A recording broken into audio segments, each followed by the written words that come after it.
गांव में रहने वाला एक नौजवान लड़का अपने मानसिक डर से बहुत परेशान था। उसे हमेशा किसी न किसी बात का डर लगा ही रहता था। कभी वह यह सोचकर डरता कि पता नहीं उसका भविष्य कैसा होगा, वह खुद के और अपने माँ बाप के सपने पूरे कर भी पाएगा या नहीं। उसे हमेशा यही लगता था कि उसके अंदर बहुत सारी कमियां हैं और इसी सोच की वजह से वह खुद को दूसरों की तुलना में छोटा और कमजोर समझता था। यहाँ तक कि उसे लोगों से खुलकर बात करने में भी डर लगता था। जब वह लोगों के साथ उठता बैठता या बातें करता तो उसे लगता कि लोगों का ध्यान सिर्फ उसकी कमियों की तरफ ही है, इसीलिए वह लोगों के सामने असहज और घबराहट महसूस करता था। उसे इस बात से भी जलन होती थी कि उसके आसपास के लोग उसे आगे कैसे निकल रहे हैं, और साथ ही उसे इस बात का डर भी लगा रहता कि कहीं उसके मित्र या आसपास के लोग उससे आगे न निकल जाए, और अगर ऐसा हुआ तो वह उनके सामने छोटा और कमजोर साबित हो जाएगा। और इसी पिछड़ने वह कमजोर साबित होने के डर से वह पता होने के बाद भी अपने मित्रों और साथियों के साथ ऐसी किसी भी जानकारी या अवसर को साझा नहीं करता था। इसमें उसे लगता था कि सामने वाला उस जानकारी या अवसर का फायदा उठाकर उसे आगे निकल जाएगा। वह मानसिक रूप से इतना भयभीत और कमजोर हो चुका था कि उसे दूसरे लोगों को असफल होता हुआ देखकर खुशी मिलती थी। वह अक्सर खुद के काम और तरक्की की तुलना अपने आसपास के दूसरे लोगों से करता, और जो व्यक्ति उससे अधिक सफल होता उस व्यक्ति के प्रति उसके मन में जलन और ईर्ष्या के भाव पैदा होने लगते, और जो व्यक्ति उससे कम सफल होता उस व्यक्ति को देखकर उसे खुशी मिलती। अपनी इस तुलनात्मक और नकारात्मक सोच की वजह से वह नौजवान अक्सर अशांत रहता था, और उसे पता भी था कि यह डर और तुलनात्मक सोच उसके लिए ठीक नहीं है।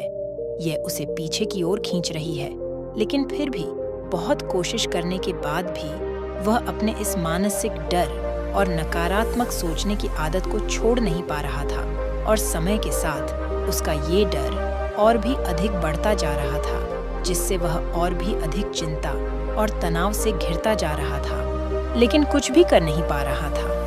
तभी अचानक उसे एक दिन एक बौद्ध भिक्षु के बारे में पता चला, जो कि उसके पड़ोस के गांव में बने बौद्ध मठ में ही रहा करते थे। वो बौद्ध भिक्षुक एक ध्यानी व्यक्ति थे और उनके बहुत सारे शिष्य भी थे। वे अपनी बुद्धि और ज्ञान के बल पर लोगों की बड़ी बड़ी समस्याओं का समाधान निकालने के लिए उस पूरे क्षेत्र में प्रसिद्ध थे। बौद्ध भिक्षुक के बारे में जानकारी मिलते ही वह नौजवान लड़का अगले दिन बौद्ध भिक्षुक के पास पहुंच जाता है और उनको प्रणाम कर उनके समक्ष एक उदास चेहरे के साथ बैठ जाता है। पहले तो बौद्ध भिक्षुक ने उसके चेहरे की तरफ बड़े ही ध्यान से देखा, और फिर एक बड़ी ही शांत और मधुर आवाज में उसके आने का कारण पूछा। उस नौजवान लड़के ने बड़े ही उदास और दुखी मन के साथ अपनी कहानी सुनानी शुरू की। उसने कहा, मुनिवर, मैं अक्सर डरा हुआ और अशांत रहता हूँ। मैं अक्सर अपने भविष्य और काम को लेकर चिंतित और भयभीत रहता हूँ। मुझे हमेशा दूसरों से पिछड़ने और कमजोर साबित होने का डर सताता रहता है। मुझे दूसरों की सफलता देखकर जलन और ईर्ष्या होती है, और उनकी असफलता में खुशी मिलती है। मैं हर पल खुद पर संदेह करता रहता हूँ और दूसरों से खुद की तुलना करता रहता हूँ, जिसकी वजह से मैं अंदर से बहुत ही अशांत और परेशान हो चुका हूँ। और इस अशांति और डर की वजह से मैं अपने जीवन में कुछ बड़ा नहीं कर पा रहा हूँ। मुनिवर, मैं आपके पास बड़ी उम्मीद लेकर आया हूँ। कृपया मुझे कोई सही रास्ता दिखाए। बौद्ध भिक्षुक ने उस नौजवान लड़के की बात पूरे ध्यान से सुनी और फिर एक शांत और गंभीर आवाज में कहना शुरू किया। ये सभी डर और लक्षण केवल उस व्यक्ति में पाए जाते हैं जिसमें आत्मविश्वास की कमी है, जिसे खुद पर भरोसा नहीं है और जो खुद के साथ सहज नहीं है। क्योंकि जिस व्यक्ति को खुद पर भरोसा है और जो खुद से जुड़ा हुआ है, वो कभी भी किसी और की सफलता पर दुखी नहीं होगा, और ना ही किसी और की असफल होने पर उसे खुशी होगी। एक आत्मविश्वास से भरा व्यक्ति इस डर में नहीं जीता कि वह लोगों से पिछड़ जाएगा या फिर उनकी नजरों में कमजोर साबित हो जाएगा, क्योंकि उसे अपनी काबिलियत और मेहनत पर भरोसा होता है। इसीलिए वो हर परिस्थिति में अपना सर्वश्रेष्ठ देने का प्रयास करता है, बिना परिणाम की ज्यादा चिंता किए। तो आज मैं तुम्हें 9 ऐसी आदतों के बारे में बताऊंगा जो उन लोगों के अंदर पाई जाती है जो आत्मविश्वास से भरे होते हैं, जिन्हें खुद पर भरोसा होता है, जो खुद के साथ सहज होते हैं और खुद से जुड़े होते हैं। और इन आदतों को अपनाकर तुम भी खुद को आत्मविश्वास से भर सकते हो, खुद के साथ तालमेल बैठाना सीख सकते हो और खुद को डर, जलन, ईर्ष्या और तुलना जैसे नकारात्मक विचारों से दूर रखकर अपने काम पर ध्यान दे सकते हो। तो मेरी इन बातों को ध्यान से सुनना और यह समझने का प्रयास करना कि तुम कहाँ पर खड़े हो, यानी इनमें से कौन सी आदतें तुम्हारी अंदर हैं और अभी ऐसी और कौन सी आदतें हैं जो तुम्हें अपने अंदर विकसित करनी है एक शांत, खुशहाल और सफल जीवन जीने के लिए। तो चलो शुरू करते हैं। पहली आदत है कि चीजों और बातों को व्यक्तिगत रूप से लेना बंद करो।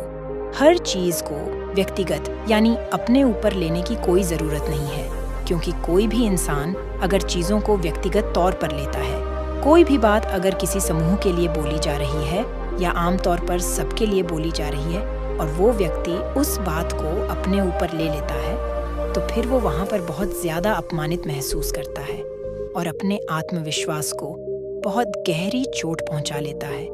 हमें चीजों को व्यक्तिगत रूप से लेने की बजाय, उसे व्यक्तिगत अर्थ देने की बजाय उसका सामूहिक और परिस्थितिक अर्थ निकालना सीखना चाहिए। यानी कि वो बात कितनों के लिए, किस मकसद से और किस परिस्थिति में बोली गई है, इस बात को ध्यान में रखते हुए उसका मतलब निकालना चाहिए।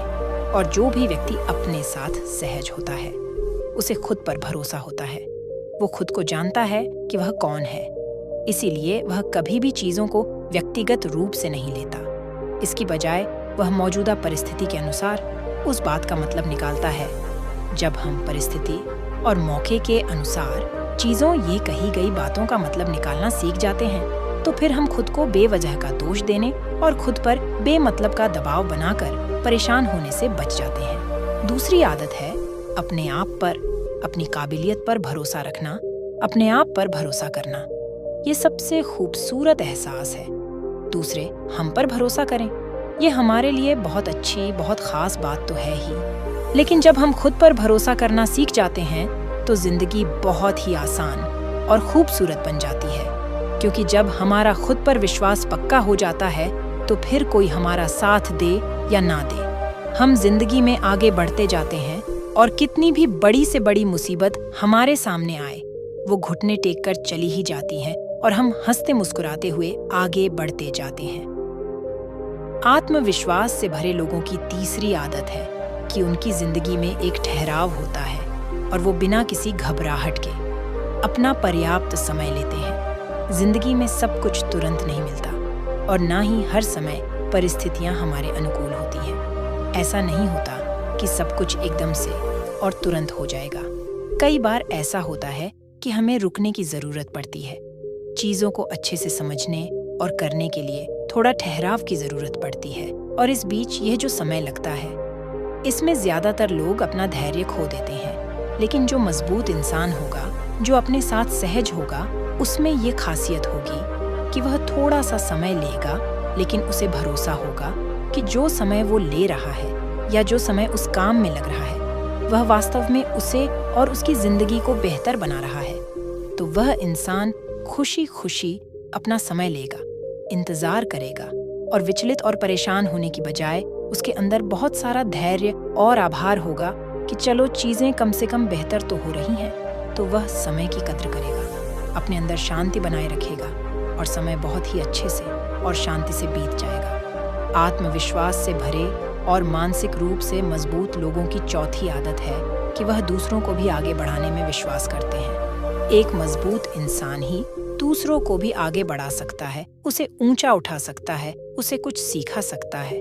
जो इंसान खुद में मजबूत होता है, खुद को पसंद करता है, खुद के साथ सहज होता है, संतुष्ट होता है, वही इंसान दूसरों की मदद कर सकता है। लेकिन जो खुद ही बेचारा है, खुद ही कमजोर है, स्वयं से संतुष्ट नहीं है, वो क्या दूसरों की मदद करेगा?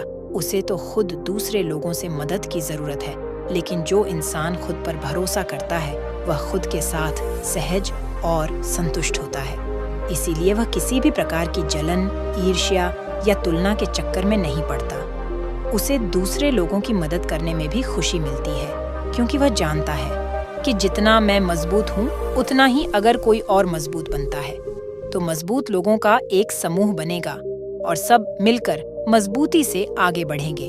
खुद पर भरोसा करने वाले और मानसिक रूप से मजबूत लोगों की 5वीं आदत है कि वो बिना ज्यादा क्रोधित हुए, बिना अपना आपा खोए, बिना किसी को नुकसान पहुंचाए और बिना डरे अपनी बात को अच्छे तरीके से रखना जानते हैं, क्योंकि ऐसा इंसान अपने साथ सहज और ईमानदार होता है। इसीलिए उसे अपनी गलतियों के बारे में भी पता होता है और ये भी पता होता है कि कहाँ पर वो निर्दोष है। इसीलिए वो अपनी गलतियों को पूरी विनम्रता से स्वीकार कर लेता है और जब वो सही होता है तो बिना डरे अपना पक्ष लेता है और अपनी बात पूरी मजबूती से रखता है। लेकिन अपनी शालीनता के दायरे में रहते हुए, बिना अपनी मर्यादा खोए, वो इंसान बहुत अच्छी तरीके से अपनी बात को 100 लोगों के सामने रखना हो, 1000 लोगों के सामने रखना हो या फिर पूरी दुनिया के सामने, वो ये अच्छी तरीके से जानता है कि उसे कब क्या कदम उठाना है। इसी प्रकार से इन लोगों की छठी विशेषता है कि ये लोग मानसिक और भावनात्मक रूप से मजबूत और शक्तिशाली होते हैं। सही मायनों में मजबूत यानी अंदर से शक्तिशाली कौन होता है? जिसे ज्ञान होता है, लेकिन उस ज्ञान का कोई घमंड नहीं होता, जिसे सही समय पर सही काम करना आता है, जिसे विनम्र रहना आता है, जिसे दूसरों की मदद करना आता है। वही इंसान वास्तव में शक्तिशाली होता है, स्वतंत्र होता है, आत्मविश्वासी होता है, सफल होता है, संतुष्ट होता है। तो सही मायनों में एक मजबूत इंसान की पहचान ऐसी होती है कि वो अपने जीवन के सभी आयामों को मजबूत रखता है और खुद की तरह दूसरों को भी शक्तिशाली बनाने में विश्वास रखता है, क्योंकि वह जानता है कि सकारात्मक शक्ति को जितना फैलाया जाएगा, वह उतनी ही गुना बढ़कर उसके पास वापस आएगी और वह और भी शक्तिशाली होता चला जाएगा। तुम खुद सोचो कि अगर तुम किसी कमजोर लोगों के समूह में रहोगे तो क्या होगा? धीरे धीरे तुम भी कमजोर बन जाओगे। लेकिन अगर तुम शक्तिशाली लोगों का समूह बनाओगे, उनकी शक्ति बढ़ाओगे, तो क्या होगा? धीरे धीरे तुम्हारी भी शक्ति बढ़ती चली जाएगी। तो ऐसे लोग सही मायनों में शक्तिशाली होते हैं। आत्मविश्वास से भरे और खुद से जुड़े लोगों के साथ में विशेषता है कि ये लोग अपनी जिंदगी से संतुष्ट होते हैं। इसका मतलब ये नहीं कि आगे कुछ करने का जोश नहीं होता। आगे तो बहुत कुछ करना होता है, लेकिन अभी जो है उसके लिए धन्यवाद से भरे हुए होते हैं, संतुष्ट होते हैं, खुश होते हैं। दिल में सुकून, प्यार और एक सकारात्मक जज्बा होता है, क्योंकि संतुष्टि और धन्यवाद के भाव से ही आगे चलकर सफलता हमारे पास आती है, सौभाग्य हमारे पास आती है। लेकिन अगर हम असंतुष्ट हैं तो हम खुद से नाखुश रहेंगे, कमियां निकालेंगे, चिड़चिड़ करेंगे, जिससे ये ब्रह्मांडीय शक्ति, ये प्रकृति भी कहेगी कि हर समय रोता ही रहता है, कम यही निकालता रहता है। छोड़ो इसे और जो मेरे खुशनुमा बच्चे हैं उनकी तरफ ध्यान देता हूँ। ऐसा होता है ना कई बार कि जो बच्चा हर समय रोता रहता है, चिड़चिड़ाता रहता है, शिकायत करता रहता है, तो कई बार उसके माँ बाप भी उसे उसी हालत में छोड़ देते हैं कि रहने दो इसे, अपने आप ही रोगाकर थोड़ी देर में चुप हो जाएगा। लेकिन जो बच्चा प्यारा सा, खुशनुमा सा और शांत होता है, उसकी तरफ लोगों का प्यार और बढ़ता है, उसे और खुशियाँ मिलती हैं। तो कहने का अर्थ है कि जो लोग संतुष्ट होते हैं वो अपने साथ सहज और खुश रह पाते हैं और उनका अपने पर भरोसा बढ़ता चला जाता है। इसी तरह से इन लोगों की 8वीं आदत होती है कि ये लोग संतुलन में भरोसा रखते हैं, जीवन को अच्छी तरीके से जीने के लिए। इसका संतुलित होना बेहद आवश्यक है। तो ऐसे मजबूत लोग जो अपने साथ सहज होते हैं, वो जीवन के संतुलित होने पर विश्वास रखते हैं। हमारे जीवन के बहुत सारे पहलू हैं, जैसे शारीरिक स्वास्थ्य, मानसिक स्वास्थ्य, घरेलू संबंध, सामाजिक संबंध, भविष्य के सपने, मौज मस्ती, सफलता इत्यादि। और अगर हम इन सभी चीजों को उचित समय देते हैं तो हमारे जीवन में एक संतुलन होगा। हम संतुष्ट रहेंगे, खुश रहेंगे, बीमार होने से बचे रहेंगे। लेकिन अगर हम जीवन के किसी एक क्षेत्र में बहुत ज्यादा ध्यान देते हैं, उसमें बहुत अच्छा कर रहे हैं, लेकिन बाकी दूसरे क्षेत्रों में बिल्कुल पिछड़े हुए हैं, तो क्या होगा? हमारे जीवन में कभी भी वो संतुष्टि, वो खुशी, वो आत्मविश्वास आ ही नहीं पाएगा। हम ज्यादातर समय परेशान ही रहेंगे। इसीलिए तुम्हारे जीवन के जो भी कमजोर क्षेत्र है, उनकी और भी ध्यान दो और एक योजना बनाओ कि कैसे उन्हें बेहतर किया जा सकता है, जिससे तुम अपने जीवन में एक संतुलन स्थापित कर सको। 9वीं और आखिरी आदत है कि ये लोग खुले विचारों वाले होते हैं। जो भी इंसान खुले दिमाग का होगा, वो नए विचारों का स्वागत करेगा, दूसरों की राय का भी सम्मान करेगा। लेकिन जो व्यक्ति खुले विचारों वाला नहीं होगा, बस मैं ही सही हूँ, इस अकड़ में दबा जाएगा और अकड़ अकड़ के अपना काम बिगाड़ देगा। दिमाग और दिल का खुला होना बेहद जरूरी है। मैं जैसा हूँ वो हूँ, लेकिन अगर दूसरा मुझसे अलग है तो इसका मतलब ये थोड़े ना कि वो गलत है। अगर मुझे कोई विशेष चीज़ पसंद नहीं है, कोई पहनावा पसंद नहीं है, कोई काम करने का तरीका पसंद नहीं है, तो इसका मतलब ये थोड़े ना कि सामने वाले का तरीका गलत ही होगा। तो विचारों का खुला होना बेहद आवश्यक है।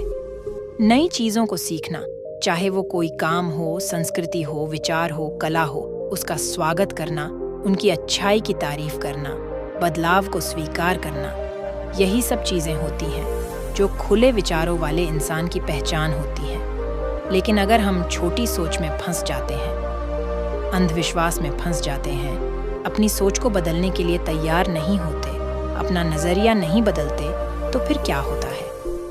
हम मानसिक रूप से सड़ने लगते हैं। लेकिन जब हम खुलते हैं, नई चीज़ों का स्वागत करते हैं, तो हम मुस्कुराते हैं।